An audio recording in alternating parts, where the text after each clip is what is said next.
ቤትን በሰዓታት በቀናት አሊያም ደግሞ በወራት ገንብቶ ማጠናቀቅ ይቻላል ሲባል ሰምተናል አይተናልም። ይህ የሚሆነው ደግሞ ግብአቱን ቀድሞ በፋብሪካ ማምረት ሲቻል ነው። በዓለም አቀፍ ደረጃ ተገጣጣሚ ቤቶችን በመገንባት ቀዳሚዋ ሀገር ስዊድን ናት። እንግዲህ በስዊድን ከ80 በመቶ በላይ ቤቶቿ ተገጣጣሚ ናቸው። ጃፓን፣ ጀርመን፣ ቻይና እና አሜሪካን ደግሞ ተገጣጣሚ ቤቶችን በመገንባት ተጠቃሽ ናቸው። በሀገራችንም ተገጣጣሚ ቤቶችን መገንባት ከተጀመረ ሰነባብቷል።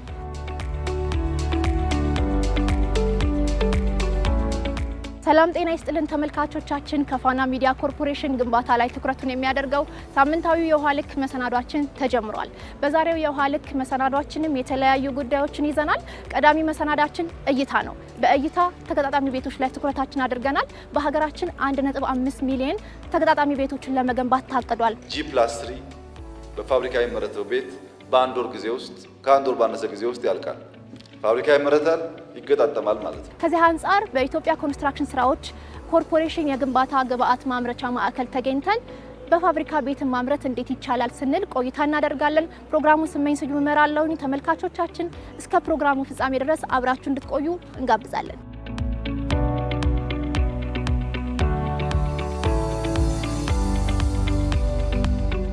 ሰላም መስከናለን። ዛሬ እንግዲህ ተገጣጣሚ ቤቶችን እንዴት ይገነባሉ ስንል በእናንተ የግንባታ ግብአት ማምረቻ ማዕከል ውስጥ ተገኝተናል።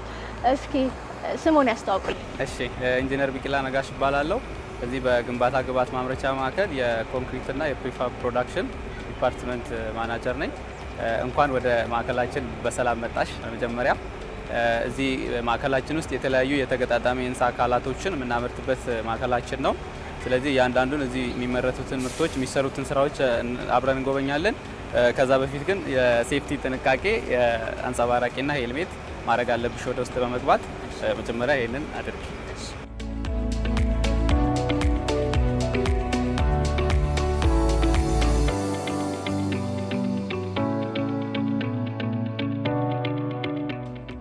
ኢንጂነር ልብሴን ለባብሼ ጨርሻለሁ። ቤትን በፋብሪካ ማምረት ምን ማለት ነው ከሚለውን ጀምርና ደግሞ ውስጥ የሚመረቱትን ግብአቶች እናያለን።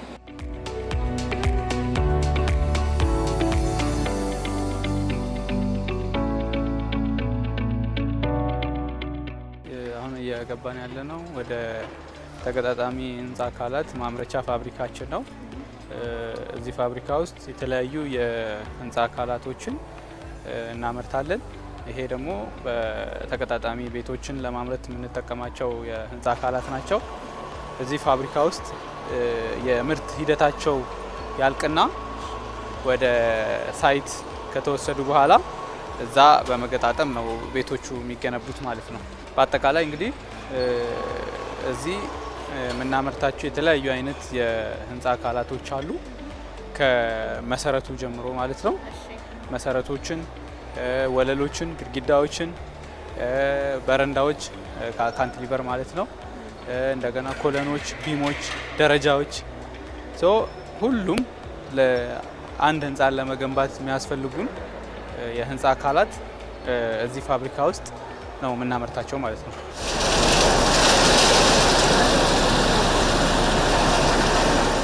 የምርት ብዛታችንን ለመጨመር የተለያዩ አይነት ቴክኖሎጂዎችን እንጠቀማለን።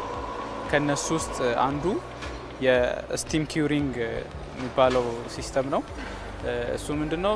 ስቲምን በመጠቀም ኮንክሪት ቶሎ ጥንካሬውን በአጭር ጊዜ ውስጥ እንዲያገኝ የምናደርግበት ቴክኖሎጂ ነው ማለት ነው።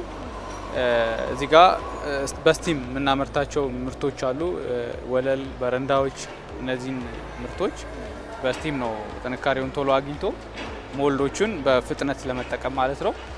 በቀን እስከ 3 ዙር ድረስ የምናመርታቸው ምርቶች ናቸው ማለት ነው። ከ4 ሰዓት እስከ 5 ሰዓት ባለው ጊዜያት ውስጥ ኮንክሪቱ ከሞልድ መውጣት የሚችልበትን ጥንካሬ ያገኛል ማለት ነው። ያ ማለት በቀን ውስጥ እስከ 3 ዙር እነዚህን ምርቶች ማምረት እንችላለን ማለት ነው። ሌላው ደግሞ እዚህ ስቲም ውስጥ መግባት የማይችሉትን ደግሞ በተለያዩ አይነት ኬሚካሎች ነው የምንጠቀመው ማለት ነው። ስለዚህ ኮንክሪቱ ከተመረተ በኋላ ሙቀት እንዲያገኝ ነው ስቲም ውስጥ የሚገባው። አዎ ልክ ስቲም ውስጥ ገብቶ ሙቀት ካገኘ በኋላ ቶሎ ከሞልድ አላቀን ወደ ሌላ ምርት ለመሄድ ይጠቅመናል ማለት ነው። እንግዲህ በአጠቃላይ የምርት ሂደቱን ስናይ የዚህ የእያንዳንዱ ምርቶች የራሱ የሆነ ዲዛይን የተቀመጠለት አለ። በዛ ዲዛይን መሰረት የብረት ክፍል አለን። የፌሮ ስራዎችን ዝግጅት ስራዎችን የሚሰራ ክፍል ማለት ነው። ያ ክፍል ለእያንዳንዱ የምርት አይነቶች የሚያስፈልጉትን ብረት ስራዎች አጠናቆ ወደዚህኛው ፋብሪካ ይልካል። እዚህ ፋብሪካ ውስጥ ከገቡ በኋላ ደግሞ ሞልዶቹ የተዘጋጁት ሞልዶች ውስጥ ከገቡ በኋላ እያንዳንዱ የሚታሰረው የሚገባው ነገር እያንዳንዱ የሚያስፈልገው ነገር ይገባና ኮንክሪት በባቺንግ ፕላንት ነው የምናቦካው። ያ ኮንክሪት በመኪናዎች መጥቶ እዚህ በክሬኖች ትራንስፖርት እየተደረገ በእያንዳንዱ ሞልድ ላይ የሙሌት ስራው ይከናወናል ማለት ነው። እነዚህ ሞልዶች ላይ የተቦካ ኮንክሪት ይደረጋል። መጥቶ ኮንክሪቱ ከተበተነ በኋላ ቫይብሬተሮች አሉ። ኮንክሪቱ ኮምፓክት ለማድረግ የምንጠቀመው የተለያዩ አይነት ቫይብሬተሮች አሉ። በእነሱ አማካኝነት የምንፈልገውን ኮምፓክሽን ካገኘን በኋላ የማስተካከል የሌቭሊንግ ስራውን ይሰራል። ስቲም የምንጠቀማቸውን ከተሞሉ በኋላ ወደ ስቲሙ እናስገባቸዋለን። ሌሎቹ ደግሞ በኬሚካል የሚሞሉት የጥንካሬ ሰዓታቸውን ከሞልድ መላቀቅ የሚችሉበትን ሰዓት እስኪደርስ ድረስ እንጠብቃለን። ከዛ በኋላ ሞልዶቹ ይፈቱና ምርቶቹ በክሬን አማካኝነት ወደ ማከማቻ ቦታዎቹ ይሄዳሉ ማለት ነው።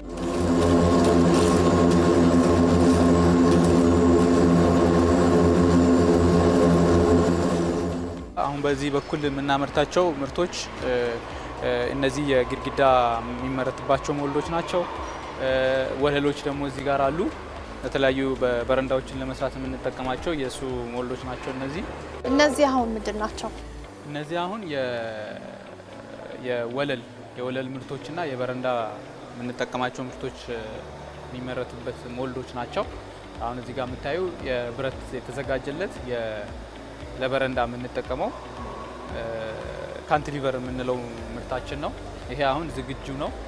በቃ ኮንክሪት ነው የሚጠብቀው ማለት ነው። ኮንክሪት ሚክስ ተደርጎ ሲመጣ እዚህ ጋር የምታያቸው ክሬኖች አሉ። አሁን እስከ 10 ቶን ድረስ መሸከም ይችላሉ።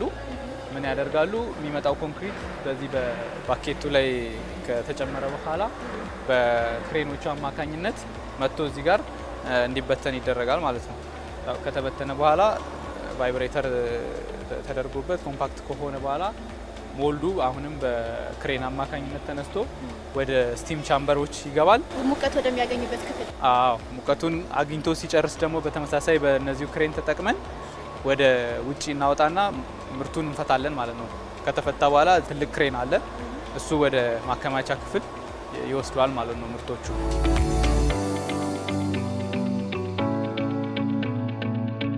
ፊት ለፊታችን የምናያቸው ብረቶች ምንድን ናቸው? ይሄ ብረት አሁን ለወለል ምርት የተዘጋጀ ብረት ነው ማለት ነው። በዲዛይኑ መሰረት እዛ ብረት ክፍል ተዘጋጅቶ እዚህ ለምርት ዝግጁ የሆነ ነው። እዚህ ጋር ደግሞ የምታየው ለመሰረት የምንጠቀመው የብረት የተዘጋጀ ብረት ነው ማለት ነው። 3 አይነት የመሰረት አይነቶች አሉን። F1፣ F2፣ F3 የምንላቸው በሳይዛቸው ነው ቫሪ የሚያደርጉት ማለት ነው። ባለ 1 ሜትር ከ20፣ 1 ከ60 እና ባለ 2 ሜትር ስፋት ያላቸው የመሰረት አይነቶች ናቸው ማለት ነው። እንደዚሁም እዚህ ጋር ደግሞ የምታያቸው ለደረጃ ምርት የተዘጋጀ ብረት ነው ማለት ነው። እንዲሁም ደግሞ ለበረንዳ ስራ የተዘጋጁ ብረቶች አሉ እዛ ጋር። ምንድነው ለሁሉም ኤሌመንቶች ምርቶች የሚያስፈልጉን የብረት ዝግጅቶች የብረት ክፍል ይዘጋጁና መጥቶ እዚህ ጋር ስቶክ ይደረጋሉ ማለት ነው። ከዛ ወደ የሞልዶቹ ተበትኖ እዛ እየተገጠሙ የሙሌት ስራው የሚከናወን ነው ማለት ነው።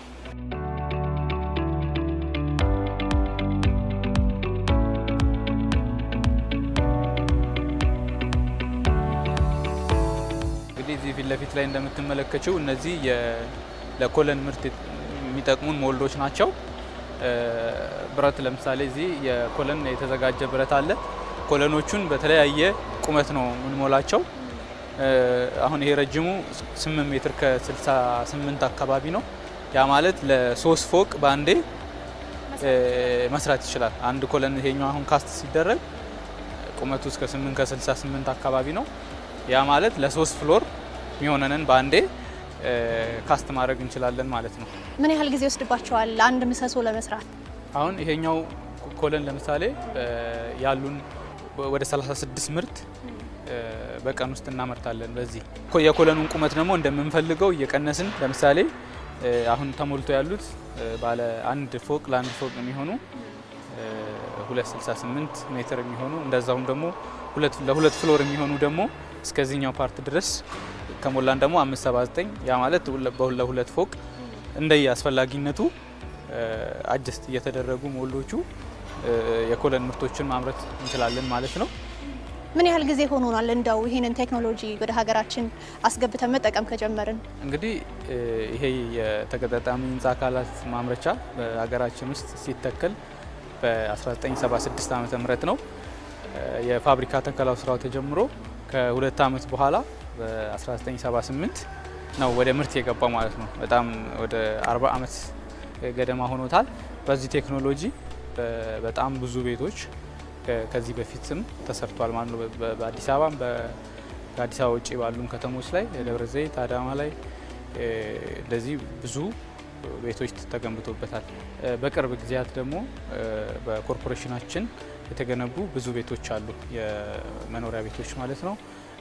የአዋሬ ላይ የኮማንዶ ፕሮጀክት፣ ጫካ ላይ እንዲሁ ደግሞ እዚህ ለአዲስ አበባ ከተማ ቤቶች ልማት ጋር የ5000 ፕሮጀክት ከረንትሊም እየሰራን ያለ ነው ማለት ነው። ብዙ ቤቶችን መገንባት ተችሏል።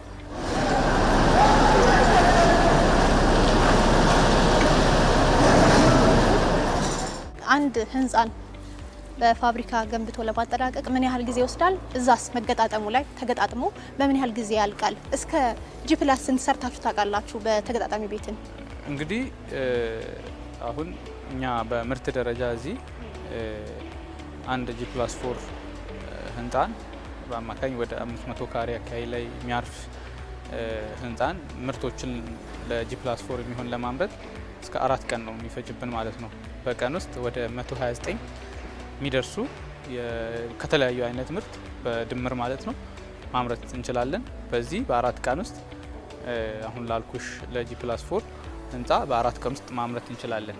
በተመሳሳይ ደግሞ የሳይት የኢሬክሽን ስራው ደግሞ የማቆም ስራው ደግሞ ፊኒሺንግን ሳይጨምር የኢሬክሽን ስራው ለG+4 እስከ 1 ወር ድረስ ማለቅ የሚችልበትና የፊኒሺንግን ጨምሮ እስከ 3 ወር ውስጥ ከዚህም በፊትም ያው ሰርተን ያስረከብን ቤት አለ ማለት ነው። ከረንትሊ እስከ G+4 ነው እየሰራን ያለ ነው። መልካም። እዚህ ፋብሪካ ውስጥ ስትሰሩ ጥራቱን ለመጠበቅ ምን አይነት ቴክኖሎጂዎችን ትጠቀማላችሁ? የተገጣጣሚ ህንፃ አካላቶቹን ስናመርት የጥራት ደረጃው ነው አንዱ ከሌሎቹ የተሻለ የሚያደርጋቸው። አንድ በጥራት፣ ሁለተኛ በጊዜ፣ ሶስተኛ ደግሞ ኮስት ዋይዝ በዋጋ አንጻር ከሌሎቹ የተሻሉ ናቸው ማለት ነው። ለዚህኛው ፋብሪካ ራሱን የቻለ እንደ ውጪ ሆኖ የጥራቱን የሚከታተልልን ራሱ ላቦራቶሪ ያለ የኳሊቲ ቁጥጥር ክፍል አለን ማለት ነው። ምን ያደርጋል? ከግብአት ከመጀመሪያው የኮንክሪት ግብአት አሸዋና ጠጠር፣ ሲሚንቶ፣ ብረት ከዛ ነው የሚጀምሩት ማለት ነው። ያንን በተቀመጠለት ለዚህ ምርት በተቀመጠለት ስታንዳርድ መሰረት መሆኑን እያንዳንዱን ግብአት ፈትሾ አፕሩፍ ካደረጉ በኋላ ነው መጀመሪያውኑ ወደ ማዕከላችን ገቢ የሚደረጉት ማለት ነው። ከዛ በኋላ እያንዳንዱን ፕሮሰስ ደግሞ ከኮንክሪት ሚክሲንጉ ጀምሮ የብረት ስራውን እዚህ የኮንክሪት ካስቲንግ ስራውን እያንዳንዱን በኳሊቲ ክፍል ባለሙያዎች ክትትል ተደርጎ ምርትም ደግሞ ተመርቶ ሲያልቅ እነሱ አፕሩፍ ካደረጉት በኋላ ነው ወደ ሳይት የሚሄደው ማለት ነው። ከጥራት አንጻር እዚህ ቁጥጥር በሚደረግበት ቦታ ላይ ስለሆነ ከመደበኛው የህንፃ ግንባታ በተሻለ መልኩ የጥራት እንትኑን መጠበቅ የሚቻልበት ነው ማለት ነው። ሌላው ደግሞ ከዌስት ማኔጅመንት አንጻር እዚህ ጋር እንደ መደበኛው የሳይት ስራ የኮንክሪትም የብረትም ዌስቴጆች በጣም የቀነሰ ነው፣ በስርዓት ማኔጅ ይደረጋሉ ማለት ነው። በኮስትም ስንል አሁን እንደዚህ ፎርም ወርክ ስራን ድግግሞሽን ይቀንሳል። እዚህ ጋር ኦልሬዲ ሞልድ ነው ፊክስ የተደረገው፣ በሞልዶቹ ነው ምርቶቹ የሚመረቱት። ስለዚህ በራሱ ደግሞ የዚህ የፕሪፋቡ የኛ በሚጠቀማቸው ዲዛይን ቴክኒኮች የብረትና የኮንክሪት ኮንሰምፕሽናቸው በጣም የቀነሰ ነው። ኮስት ዋይዝሊም የተሻሉ ናቸው ማለት ነው።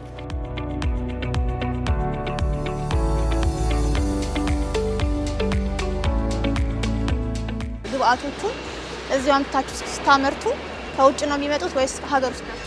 እንግዲህ አብዛኛው የምንጠቀመው በኮንክሪት ነው ምርታችን የሚመረተው እንደነገርኩሽ። አሸዋ፣ ጠጠር፣ ሲሚንቶ ከሀገር ውስጥ ገበያ የምናገኘው ነው። ብረት ነው ማክሲመም። በቃ ብረትም ከሀገር ውስጥ አምራቾች ፋብሪካዎች ነው ገዝተን የምንጠቀመው ማለት ነው።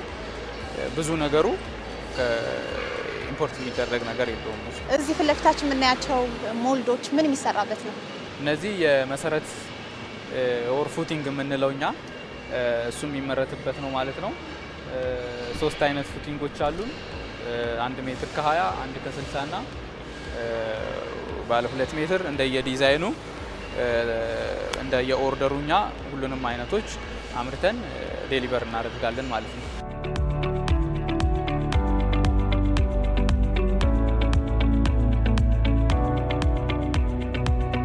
ለፊታችን የምናያቸው ግብአቶች ምን ምን ናቸው? እንግዲህ በአጠቃላይ ከቅድም ጀምሮ ከመጀመሪያው እስከ መጨረሻ ስናያቸው የነበሩት የእያንዳንዱ የምርት አይነቶች የምርት ሂደታቸውን ጨርሶ ይሄ ወደ ሳይት ለመሄድ ዝግጁ የሆኑ የሁሉም አይነት ምርቶች ስቶክ የሚደረጉበት ኤሪያ ነው ማለት ነው። እንግዲህ ፊት ለፊት የምታያቸው ለምሳሌ እነዚህ የገርደሮች ቢም ማለት ነው፣ ኮለኖች፣ በዛ በኩል ደግሞ ወለሎችና በረንዳዎች፣ እንደዚሁ የመሰረቶች ደረጃዎችም እዛ ፊት ለፊት ላይ አሉ። ስለዚህ ሁሉም ምርቶች ይሄ ወደ ሳይት ለመጓጓዝ ዝግጁ የሆነ ምርት ነው ማለት ነው።